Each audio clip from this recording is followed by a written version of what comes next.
आपकी छोटी सी मिस्टेक और आपको इनकम टैक्स का नोटिस आ सकता है। और सबसे शॉकिंग बात, लोग ये मिस्टेक अननोइंगली करते हैं। Hello, this is CA Snigdha दानी और आज मैं आपको बताऊंगी कि लोग ऐसे क्या मिस्टेक्स करते हैं जिससे उनको इनकम टैक्स का नोटिस आता है और आप उस नोटिस से कैसे बच सकते हैं। Income mismatch. इनकम मिसमैच होता क्या है? आप जो अपने आईटीआर में डेटा फाइल कर रहे हैं और जो डेटा गवर्नमेंट के पास है, गवर्नमेंट के पास से मतलब होता है जो डेटा आपके एआईएस में, टीआईएस में या 26एएस में शो होता है, अगर उन दोनों के बीच में वेरिएशन है या डिफरेंस है, इसको हम बोलते हैं इनकम मिसमैच। अब है इनकम मिसमैच होता कैसे है। फर्स्ट, इंटरेस्ट इनकम मिस करना। आपको बैंक इंटरेस्ट मिला है, आपको सेविंग्स बैंक इंटरेस्ट मिला है और आप सोचते हैं बहुत छोटा सा अमाउंट है और आप उस अमाउंट को अपने रिटर्न में शो ही नहीं करते।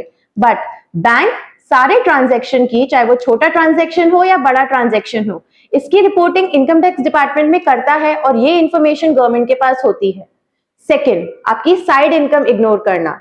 आपको कुछ भी साइड इनकम हो रही है, चाहे वो छोटी सी इनकम क्यों ना हो, तो उसको आपको अपने आईटीआर में इंक्लूड करना जरूरी होता है। अगर आपने वो इनकम अपने आईटीआर में इंक्लूड नहीं करी और वो डेटा गवर्नमेंट के पास है, तो डेफिनेटली आपको नोटिस आएगा ही आएगा।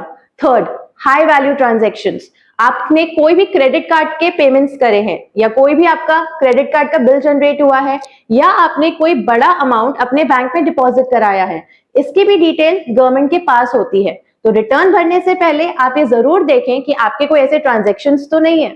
फोर्थ है कैपिटल गेन ट्रांजैक्शंस। अगर आप कोई भी ट्रेडिंग कर रहे हैं, चाहे आप म्यूचुअल फंड्स में कर रहे हैं या स्टॉक मार्केट में कर रहे हैं या क्रिप्टो करेंसीज में कर रहे हैं, तो ये सारा ट्रेडिंग का डेटा गवर्नमेंट के पास होगा ही।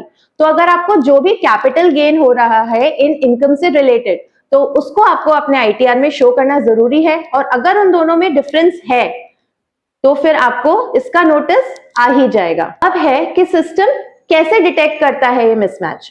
आपका कोई भी डेटा हो, चाहे आपका पैन कार्ड हो, चाहे आधार कार्ड हो, चाहे आपका फाइनेंशियल डेटा हो, आपका बैंकिंग रिकॉर्ड्स, ये सारी इंफॉर्मेशन गवर्नमेंट के पास है। मतलब हर चीज आपकी लिंक है, तो आपका छोटे से छोटे ट्रांजैक्शन की इंफॉर्मेशन भी गवर्नमेंट के पास है। अब इसका सोल्यूशन क्या है? हम ऐसे क्या करें कि हमें इनकम टैक्स का नोटिस आए ही ना।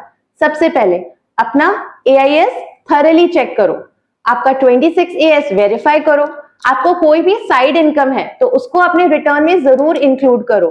आईटीआर फाइल करने से पहले प्रॉपर तरीके से रिकंसिलिएशन करो और कोई भी डाउट है तो अपने सीए से जरूर कंसल्ट करो। ऐसे ही प्रोफेशनल इनसाइट्स के लिए आप हमारा चैनल जरूर फॉलो करें। Thank you.